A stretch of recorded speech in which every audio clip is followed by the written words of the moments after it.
Bien, cordial saludo para todos, bienvenidos a esta primera sesión en vivo del curso Implementación de Protocolos para Familias MIPYMES.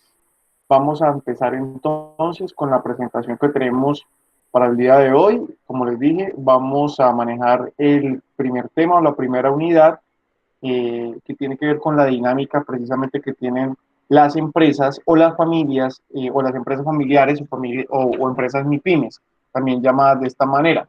Entonces ya está apareciendo en pantalla, vamos a esperar unos segunditos, ya por ahí se está viendo la presentación en pantalla de lo que vamos a tratar para el día de hoy. Como lo mencioné, pues vamos a tratar y vamos a hablar acerca de la dinámica de las familias o las empresas familiares o de las familias MIPYMES.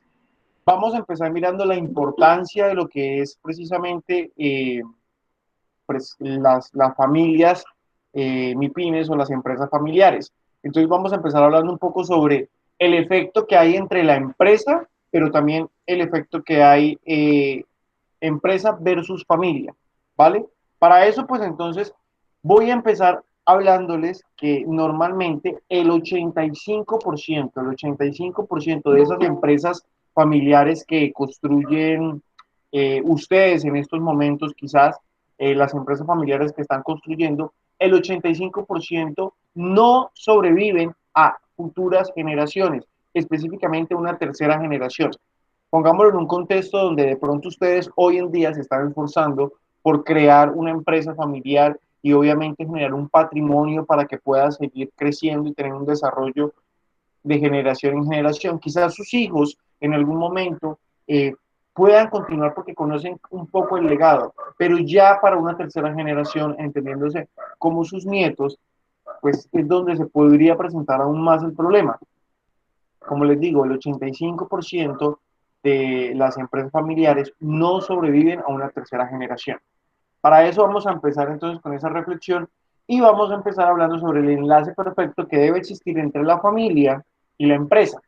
Y en ese orden de ideas, pues hay que entender que parte del éxito y la supervivencia de una empresa familiar, pues se debe a la gran comunicación que existe entre la familia y la empresa, entendiendo de que no siempre la familia es la empresa. Es decir, puede que en la empresa esté Jennifer Martínez sea la persona que esté al frente de la empresa, de la organización, de la compañía, ¿cierto? La representante legal. Pero de esa misma manera puede Jennifer tener otros tres hermanos que no están vinculados a la empresa, pero sí son familia, solamente que no están dedicados al negocio familiar, tienen otros compromisos, otras obligaciones, y aunque son accionistas o son pues dueños en parte de la empresa, quien es la representante legal y quien está al frente de la organización, en este caso, en el ejemplo que estoy colocando, es Jennifer, ¿cierto? Entonces, lo ideal es aprender a comunicarnos entre la familia y la empresa. Asimismo, pues la supervivencia de la sociedad depende de dicha separación entre eso, entre lo que es familia y lo que es empresa, porque hay que saber diferenciar los roles y lo vamos a ver en el transcurso de esta presentación y en la siguiente sesión lo vamos a ver de esa manera, saber diferenciar los roles, ¿cierto? Que cada uno va a tener.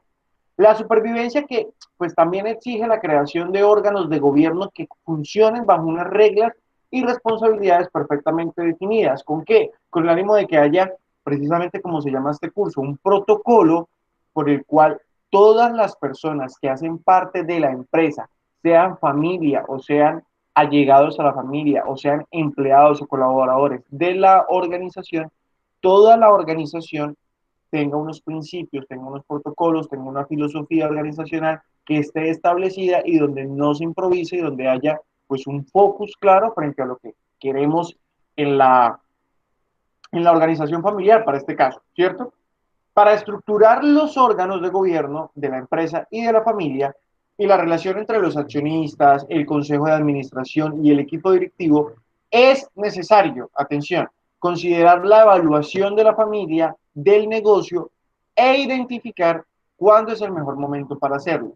Hay que entender y hay que ser conscientes también de que hay momentos donde a veces un tercero, que hay una visión un poco más objetiva de la situación, de lo que es la realidad que tiene la empresa, pues puede ayudarnos, orientarnos en lo que estamos realizando dentro de la organización, ¿cierto? Hay unos problemas que surgen del Consejo de Administración. El Consejo de Administración es creado, y lo vamos a ver más adelantico, el Consejo de Administración es creado por, obviamente, los familiares que hacen parte de esa empresa, pero también pueden haber algunas personas externas o algunas personas que sean de pronto sobrinos, el esposo o la esposa de alguien, y vemos que ya hay otra visión dentro de la misma empresa y que hace parte de ese Consejo de Administración. Pero hay unos problemas en ese consejo de administración. Acá enumeramos tres. El número excesivo de miembros, de los cuales la mayoría son familiares. ¿Por qué? Porque si su empresa está conformada o usted heredó una empresa que sea de su papá, pero resulta que con usted son 9 hermanos, es decir, su papá tuvo 9 hijos, quiere decir que los 9 pues no pueden ser gerentes de una empresa. Sería de pronto un poco complicado que 9 hermanos sean los gerentes de la misma organización. Para eso entonces se delega a una persona que se encargue de realizar este proceso, ¿cierto? Y sea alguno de los hermanos, algún representante legal que digamos, se contrate por este grupo de familiares, pues habría que tener presente entonces que los 9 no pueden ocupar el mismo puesto y que hay algunos de los 9 hermanos, en los cuales coloco el ejemplo, donde quizás 5 se dediquen a otras actividades y entonces 4 se han previamente capacitado y hay que entender esto y es muy importante. ¿Qué pasa? Cuando se tiene una empresa familiar, a veces se siente el compromiso que la empresa familiar se debe crear y se debe mantener con con la familia y dándole el trabajo a toda la familia dentro de la empresa familiar, con ese buen corazón que logra caracterizar, pues obviamente para poder ayudar a un hijo, a un sobrino, a un primo dentro de una misma empresa familiar. Pero a veces se comete el error cuando esas personas a las cuales queremos contratar dentro de la empresa familiar no tienen las herramientas académicas y las habilidades para las funciones a las cuales pues va a trabajar y se va a desempeñar. Entonces, también hay que ser un poco más objetivos y lo vamos a ver en el transcurso de esta primera sesión y quizás lo complementamos para la segunda sesión que tenemos, donde pues hay que también a veces saber decir no dentro de la familia, ¿cierto? Por último, la falta de políticas corporativas y reglas de comunicación con la administración también es uno de los problemas del Consejo de Administración. ¿Por qué? Porque precisamente hay un juego de roles y un juego de poderes donde cualquier persona de la familia cree tener la autonomía y no sabe o no es consciente de que se ha delegado a una persona de la familia para que sea el líder o quien tome las decisiones en consenso con la organización, ¿cierto? Entonces, esos son algunos de los problemas que se presentan dentro del Consejo de Administración en una organización familiar. Ahora bien, cuando nosotros hablamos de organización familiar, nosotros seguramente lo que queremos es que la organización siempre, siempre, siempre esté con un desarrollo, con un crecimiento, poco a poco vaya escalando y vaya pues posicionándose en el mercado, ¿cierto? Sea cual sea el sector en el cual se encuentra la organización. Entonces, para poder tener un crecimiento, y ustedes lo ven en ese recuadro amarillo al finalizar la presentación, en la parte inferior, donde dice crecimiento es igual a proteger los intereses que tiene la organización, brindar seguridad y transparencia también, y esta seguridad y transparencia es en los procesos que a veces, por querer ganar más ciertas personas, no hay unos estándares y estos protocolos de familia que queremos implementar en este curso, lo que buscamos es que precisamente haya como una guía, un paso a paso que la empresa pueda seguir y por la cual todas las personas que trabajen en la empresa o todas las personas que tengan vínculo con la empresa, pues la establezcan y la implementen, ¿cierto? Para que todos hablen y trabajen bajo un mismo lenguaje organizacional e empresarial, entendiendo de que la empresa es diferente a la familia y lo vamos a ir repitiendo y lo vamos a ir ampliando en el transcurso de la presentación. Entonces tenemos, para tener un crecimiento dentro de la empresa familiar, tenemos que proteger los intereses, claramente. Tenemos que brindar seguridad y transparencia. Y por último, tenemos que tener los canales adecuados de comunicación entre lo que es la empresa y la familia. Recuerden que siempre se puede presentar un juego de intereses, por decirlo, de poderes entre los mismos socios de la organización por querer tener el poder de la organización, el liderazgo, la gerencia, la dirección de la empresa, ¿cierto?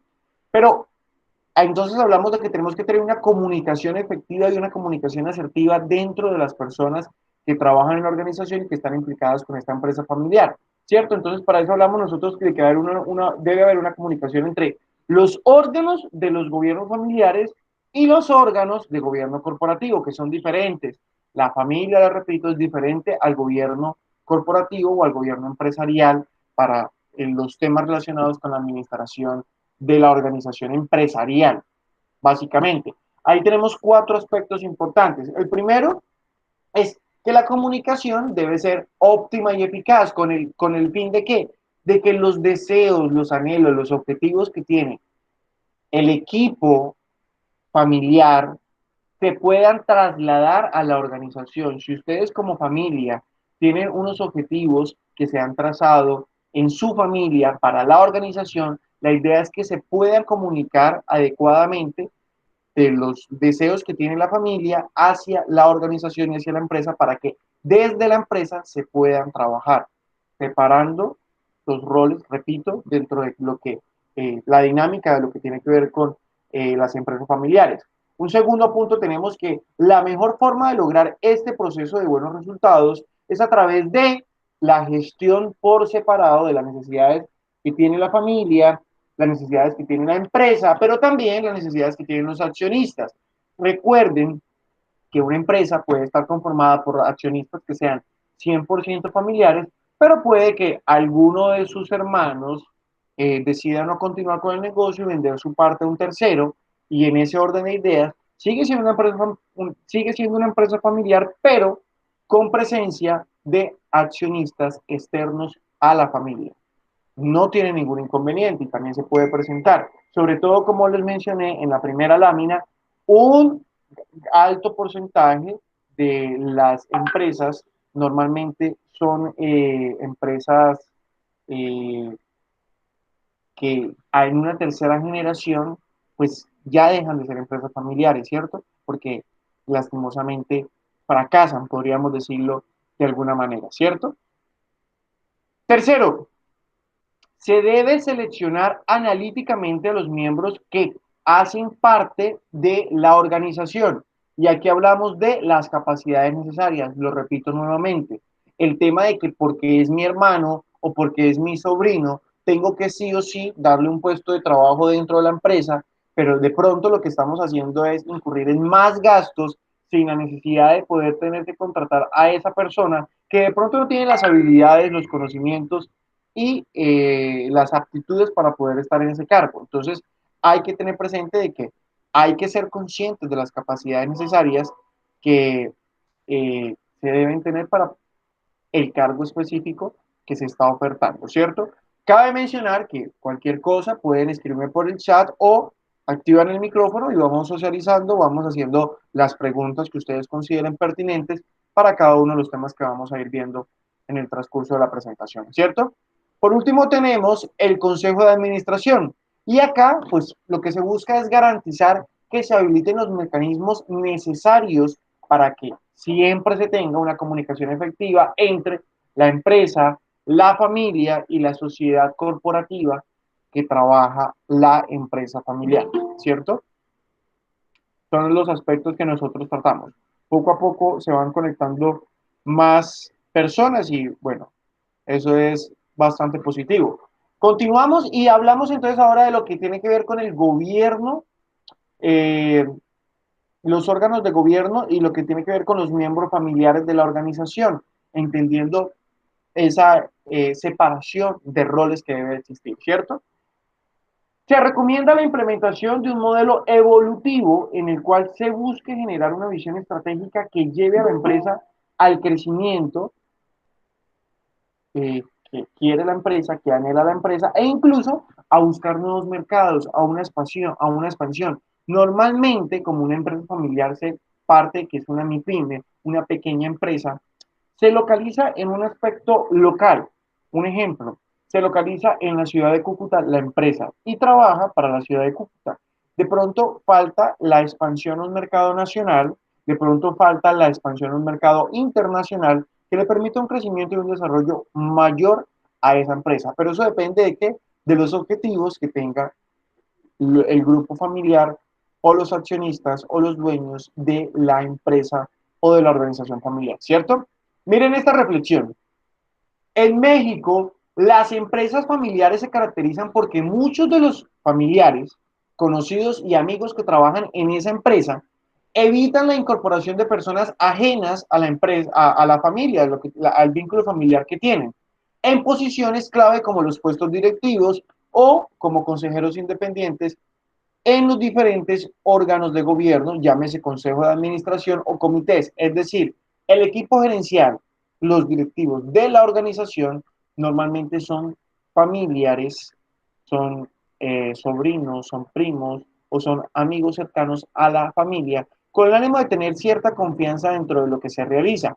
Y entonces los colaboradores, los empleados de la organización son los agentes externos, pero para la parte operativa sin tomar decisiones que comprometan a la organización en algunos cambios drásticos, ¿cierto? Entonces, se sigue viendo que ese, digamos, que ese selecto grupo directivo se conforma por unos mismos objetivos y estos objetivos los traza el grupo familiar, ¿cierto?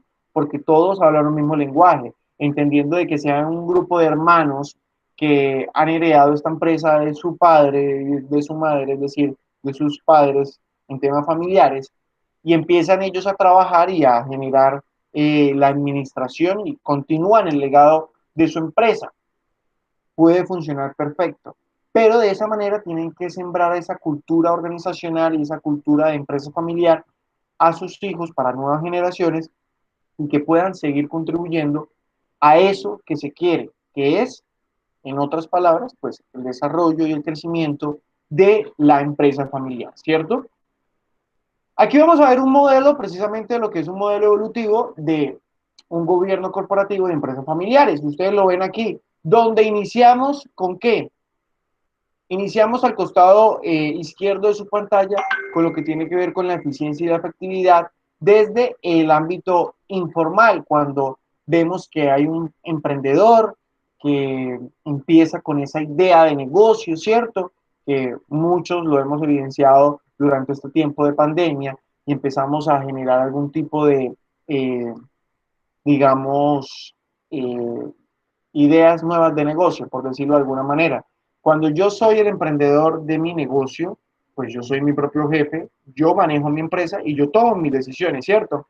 Pero cuando vemos que empezamos a ver un crecimiento un poco mayor, cuando vemos que se empieza a tener un poco más de participación, que tenemos un crecimiento, que tenemos una expansión en un mercado a nivel nacional y quizás a nivel internacional, pues empezamos a ver un crecimiento, un ingreso superior, empezamos a ver una mayor rentabilidad y con eso, pues entonces empezamos a incorporar protocolos de empresas familiares, donde entendemos que tenemos que tener algunos asesores, y aquí les traigo el ejemplo de Mario Hernández. Ustedes conocen y han escuchado la marca Mario Hernández seguramente.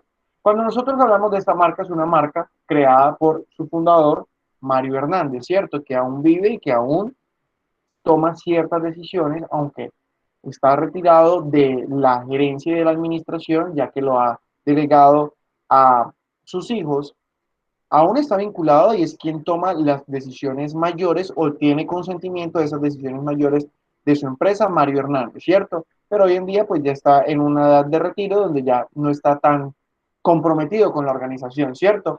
Ha aprendido a delegar, ¿por qué? Porque obtuvo un crecimiento que poco a poco se fue elevando este crecimiento que obtuvo y al tener este crecimiento empresarial, pues se siente la obligación de poder tener a un equipo como gerentes financieros, como gerentes de recursos humanos, como gerentes de mercadeo, como gerentes de producción, que empiecen obviamente a acompañar esa idea que tiene Mario Hernández. Entonces empieza a haber un consejo de administración, ¿cierto? Empieza a haber un consejo de seguimiento, empiezan a haber unos comités de trabajo y aquí empezamos a ver cómo se va formando y va creciendo la organización en ese modelo evolutivo, ¿cierto? Poco a poco, con el paso del tiempo, al tener unas personas que acompañen el proceso, pues nosotros tenemos que entender de que se pueden correr algunos riesgos y para eso necesitamos tener personas que estén capacitadas y que puedan tomar estas decisiones con la madurez, pero también con el conocimiento adecuado, ¿cierto? Hay que tener unos temas a considerar dentro de este proceso de modelo evolutivo del gobierno y aquí tenemos que ver entonces la visión de la empresa a largo tiempo y ahí entonces retomamos. Si Mario Hernández no tuviera la idea de poder tener una expansión en su empresa, seguramente pues se hubiera quedado él mismo produciendo con algo muy pequeño y no tuviera hoy en día el crecimiento y el reconocimiento a nivel nacional que tiene Mario Hernández, ¿correcto? También hablamos de la cultura, de la regulación y del equilibrio que debe existir entre accionistas y también de la administración. Cuando nosotros hablamos de la administración, hacemos referencia a este consejo de administración, hacemos referencia entonces a lo que tiene que ver con un consejero o un asesor independiente de la organización. ¿Por qué es importante un asesor independiente de la organización? ¿Por qué? Porque tiene una visión más amplia de lo que tiene que ver con la empresa, con el mercado, no tiene vínculos familiares, emocionales que incidan en la toma de decisiones, sino puede dar un dictamen, puede dar un veredicto, por decirlo de alguna manera, totalmente parcial que ayude y que, pues, evidentemente acompañe el proceso de la organización, que es lo que buscamos, ¿cierto? Y por el otro lado tenemos los comités de apoyo que son creados precisamente para apoyar la gestión de la organización o de la empresa familiar. Bien, continuamos con este modelo evolutivo, pero a otra fase. Y en esta fase nosotros vamos a tener específicamente eh, la diferencia en, en, en estas fases donde hablamos de los consejos que se pueden generar.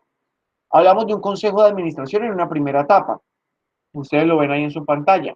Hablamos de que un consejo de administración tiene en cuenta entonces asambleas de accionistas, un consejo de administración que viene posteriormente y que este consejo de administración recibe o se alimenta de todos los informes que le genera el director general de la empresa o el gerente general de la organización.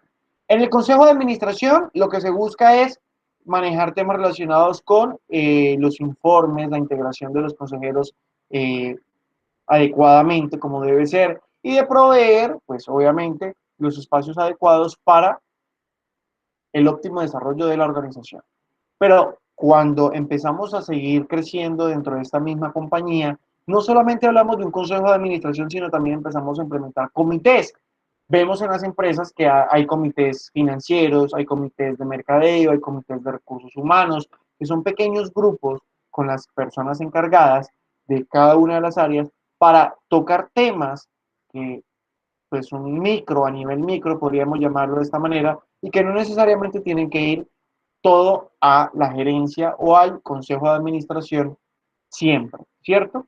Entonces acá lo que hacemos, pues igualmente incorporar consejeros independientes, pero en este caso a los comités de administración que se han establecido. En este orden de ideas, aquí cambia un poco la metodología de la estructura. Hablamos de la asamblea de los accionistas, del consejo de administración, pero también hablamos del consejo de administración para los temas relacionados con las prácticas corporativas y los temas relacionados con los servicios. Y por último, nosotros hablamos entonces de la dirección general. Ahora, en una tercera etapa y en esta última etapa, pues nosotros hablamos de un modelo de gobierno corporativo óptimo, donde claramente está la asamblea de los accionistas, claramente está el consejo de administración, pero aquí se empiezan a dividir, ¿cierto? Hablamos de un comité de auditoría y hablamos de un comité de prácticas relacionadas con la parte corporativa o la parte de, social de la organización. Y también tenemos la dirección general. Entonces vemos cómo a medida de que crece la organización, y eso es como para sintetizar un poco esta presentación, este gráfico, es que a medida que crece la organización, a medida que va creciendo la organización, pues se va a tener que ir ampliando las diversas ramas o dependencias que precisamente tiene la organización. Ahora bien, ustedes vieron y me han escuchado hablando sobre los accionistas y específicamente la asamblea de accionistas. ¿Qué es una asamblea de accionistas? Ustedes lo están viendo ahí en negrita y me voy a concentrar en eso por temas de tiempo porque tenemos que seguir avanzando. Es un órgano de decisión y control básico para la vida de las sociedades, así como para la protección de los intereses pues, que tienen los accionistas de la organización, ¿cierto? Entonces, lo que se busca es hacer unos reencuentros, unas reuniones con un periodo, puede ser de un mes, 2 meses. Lo ideal es que sea 6 meses o, en algunos casos, cada año se reúnen los accionistas, cuando es una empresa claramente un poco más grande, dependiendo de la capacidad y el tamaño que tenga la organización, y pues hace seguimiento y control con informes y toma las decisiones de la organización. Es integrada por todos los accionistas de la empresa o de la organización. Ahora bien, la asamblea de accionistas pues tiene digamos, unas tareas y unas cosas que debe cumplir y que debe velar por eso. Dentro de eso, pues se encarga de los temas más importantes que tiene la organización o la empresa. Fusiones o adquisiciones, alianzas estratégicas, cambio de objeto de la sociedad o también la disolución anticipada de la organización, entre otros. A veces se presentan asambleas que son extraordinarias, que se tienen que suceder porque sucede algo urgente y pues obviamente hay que atenderlo y no podemos esperar a que dentro de 6 meses pues se lleve a esto. Vamos a mirar los tipos de asamblea en particular. Empezamos con el tipo de asamblea ordinaria, ustedes lo están viendo ahí.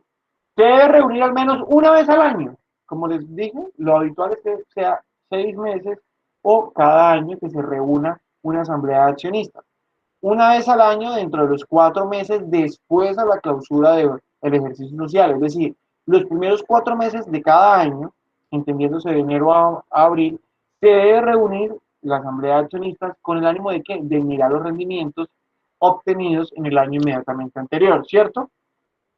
Y también pues se ocupa de asuntos que son incluidos en el orden del día, como temas relacionados con estados financieros, con reparto de utilidades o también pues se le hace seguimiento al informe que realiza el director general de la organización, de la empresa, ¿cierto? Donde se hace un informe de rendición de cuentas sobre lo que se está trabajando. Por otro lado, tenemos el tema de las asambleas extraordinarias, cuando se presentan las urgencias, por decirlo de alguna manera. Cuando se presenta una asamblea extraordinaria es porque pues hay que tratar un tema específico y que es urgente, que no puede esperar. Entonces acá hablamos de prórroga de la duración de la sociedad, de cambio de nacionalidad de la sociedad, de amortización de sus propias acciones o la emisión de acciones de goce, de emisión de bonos, temas relacionados con la transformación de la sociedad, de la disolución anticipada de la sociedad. También hablamos del aumento de o reducción del capital social, miramos fusiones con otras empresas, miramos también modificaciones a temas de los contratos, miramos también el cambio o cambios en el objeto de lo que es la sociedad, la filosofía que tiene la organización, miramos la emisión de las acciones que se presentan y también podemos mirar pues asuntos que se requieran o que los accionistas quieran tocar de manera urgente para una asamblea extraordinaria que se puede presentar en cualquier época del año, ¿cierto? Sin ningún inconveniente. ¿Qué es un consejo de administración? ¿A qué hace referencia? Pues un consejo de administración es parte de la empresa y no como parte de la familia, aunque ahí pueden estar pues algunos familiares, ¿cierto? Entonces, recuerden que habíamos hecho una diferencia entre lo que es la empresa y lo que es la familia y saber por parte de la familia aprender a decir no en temas relacionados con la empresa para algunos casos, ¿cierto? Gran parte del fracaso de muchas empresas, está en amarillo porque es importante, gran parte del fracaso de muchas empresas que implementan un consejo es que no le dan a este órgano la importancia que se requiere ni la objetividad que necesita para que realmente cumpla con su cometido. Un ejemplo, puede que Xiomara tenga su empresa familiar y cree todos los protocolos que pueda crear por el ánimo de que se regulen. Pero si los protocolos quedan en el papel y no se le da la importancia a esos protocolos, si no se le hace el seguimiento y con rigidez no se pone en marcha ese protocolo, pues de nada sirve, ¿cierto? Para tener un consenso de administración útil y efectivo, pues es importante la presencia de consejeros independientes que tienen una visión macro, una visión objetiva de la organización, lo mencioné hace unos minutos, evitando entonces la figura del administrador único, que es lo que no se quiere, ¿cierto? Brindan gran objetividad, el Consejo de Administración pues brinda gran objetividad en las decisiones que pueda tomar este órgano de gobierno, además de aportar experiencia en áreas especializadas como puntos de vista que busquen los mejores intereses para la empresa, para la organización familiar. La recomendación es que el Consejo de Administración esté integrado en un número, como ustedes lo ven ahí, que esté mínimo 3 y máximo 15 personas, pero 15 ya son muchos. Lo ideal, a mi juicio, si ustedes me preguntan a mí, yo diría que un promedio de 8 a 10 personas que conforman el Consejo de Administración es más que suficiente. En el Consejo de Administración no necesariamente tienen que estar los accionistas y los dueños de la empresa. ¿Por qué? Porque para eso está la asamblea de accionistas, ¿cierto? Ahora bien, dentro del Consejo de Administración, pues también se analiza la información que posteriormente debe aprobar la Asamblea. Como lo mencioné, el Consejo de Administración rinde cuentas a la Asamblea, en la Asamblea en donde están los dueños de la organización, los accionistas.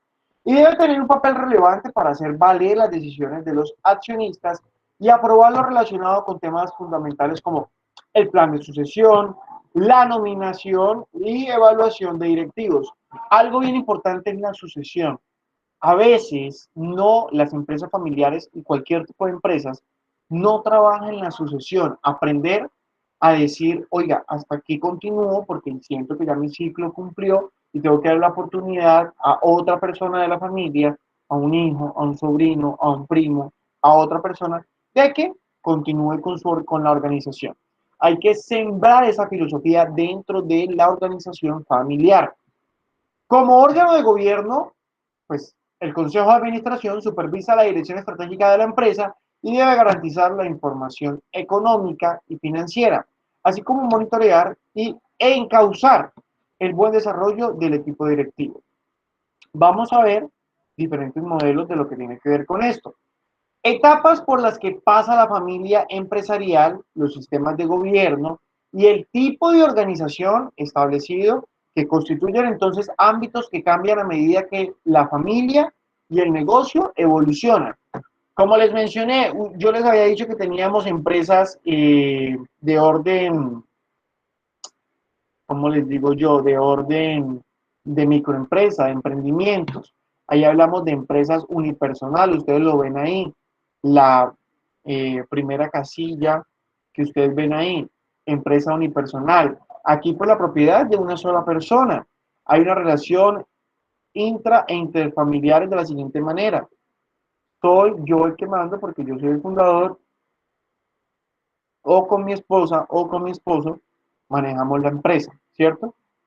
Hay un sistema de gobierno y es donde se lidera automáticamente una sola persona y es el fundador, el dueño de la empresa.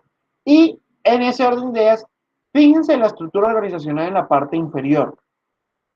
El dueño está en el centro y manda, tiene decisión sobre cada aspecto de la empresa, porque es una pequeña empresa. Pero cuando las empresas empiezan a crecer y cuando vemos que hay de pronto hermanos, los hermanos, ojo, los hermanos, no todos pueden ser el director general o el gerente de la empresa. Uno es el gerente, los otros son accionistas y pueden ser directivos de diferentes áreas, pero uno es el director o el gerente general de la organización. Hay hermanos con valores que han sido heredados por sus padres, ¿cierto? Entonces, aún conservan esa filosofía de lo que es la empresa. Vemos que hay un consejo de administración porque ya hay más personas, no, el dueño no es una persona, sino ya es un grupo de hermanos. Y vemos cómo está esa estructura organizacional, ¿cierto? Donde hay un jefe y donde hay diferentes dependencias. Ahora bien, Tenemos el tema de primos o accionistas. Aquí es cuando ya hay una tercera generación.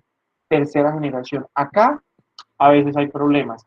Como lo mencioné, más de un 90% de las empresas no llegan a una tercera generación y esta tercera generación hace referencia a los primos o accionistas porque pues ya hay otros valores, ya hay otros enfoques y hay distintas visiones en las pequeñas familias de donde están los primos, pues hay otros intereses, ¿cierto? Entonces, puede mantenerse el consejo de administración y puede mantenerse la misma estructura organizacional, pero hay mayor riesgo. En esta etapa hay un mayor riesgo. ¿Alguna pregunta? ¿Todo está claro hasta el momento? Los leo por el chat si hay alguna pregunta, los escucho, pueden activar el micrófono y con el mayor gusto. Estoy pendiente si hay alguna inquietud de pronto que tengan ustedes. ¿Todo claro? Perfecto. Partimos del supuesto de que todo está muy claro. Entonces, por acá me dicen que está claro. Muy bien, Patricia. Perfecto. Entonces, dando continuidad, pues tenemos las reflexiones. Siempre, tanto en esta primera unidad temática como en la siguiente unidad temática, hay unas reflexiones que me gusta compartir y aquí están, de lo que corresponde a esta primera sesión. Recuerden que en unos minuticos tenemos la siguiente sesión, que es la unidad número 2. Ahora bien, que hace referencia a la gestión de los protocolos de empresas familiares. Pero en esta reflexión, ustedes lo están viendo acá, es importante tener claro que el tamaño de la empresa no es un limitante para la formación y el buen funcionamiento de los órganos de gobierno fundamentales de las sociedades como la Asamblea General de Accionistas y el Consejo de Administración. Importante también destacar dentro de esto que el tamaño de la organización, lo pequeño que pueda ser la empresa que usted tenga en estos momentos, por más empresa familiar que usted crea que es algo pequeño, que se está construyendo, el mercado usted lo limita. Si usted quiere que su empresa sea a nivel local, ya mismo puede funcionar a nivel local o está funcionando a nivel local. Si usted quiere que su empresa funcione en un mercado nacional, lo puede hacer ya. No tiene que esperar que su empresa sea una gran empresa para poder comercializar en otras ciudades de Colombia o en otros países. En un mercado internacional también lo puede hacer. Puede hacer una comercialización internacional, exportaciones de sus productos, o su producto puede ser materia prima para otros, dependiendo pues la actividad que usted realice, ¿cierto? Pero quiere decir que el tamaño de la empresa no limita ni condiciona, sino que al contrario, da una visibilización y una proyección en lo que usted como socio fundador o como accionista de esa empresa familiar quiere ir alimentando, ¿cierto? Y por último tenemos que el Consejo de Administración debe tomarse en serio o tomarse seriamente y ser el organismo rector de la estrategia y también la guía directiva de la sociedad. El Consejo de Administración y la integración en el Consejo de Administración por parte de las empresas familiares, pues es un proyecto clave para la supervivencia de las mismas, de estas empresas familiares, y debe estructurarse profesionalmente para formalizar la toma de decisiones. Es decir, hay que darle la rigurosidad de un protocolo para la implementación en empresas familiares. ¿Por qué? Porque de esta manera, pues buscamos la forma entonces de hacer crecer esta organización, de hacer crecer esa empresa que ustedes están construyendo, ¿cierto? Si no hay más preguntas, vamos cerrando, vamos finalizando este espacio. Les recuerdo entonces, en unos minutos nos encontramos por un próximo link para la siguiente unidad, que es la unidad temática número 2 relacionada con la gestión de protocolos en empresas familiares. Los leo, los escucho si hay alguna pregunta. De lo contrario, como le digo, pues cerramos y finalizamos esta primera sesión. Recuerden que va a estar grabada en la plataforma de Fundein, Acopi en convenio con el SENA para que ustedes pues puedan repetirla más o menos en algunas 2 horas. Ya se encontrará en la plataforma el enlace para que ustedes puedan ingresar sin ningún inconveniente. ¿Listo? No veo ningún comentario entonces, sin más que decir, finalizamos y quedamos pendientes para a las 6 de la tarde encontrarnos en la próxima sesión, ¿vale? Que estés muy bien y ya nos encontramos. Chao.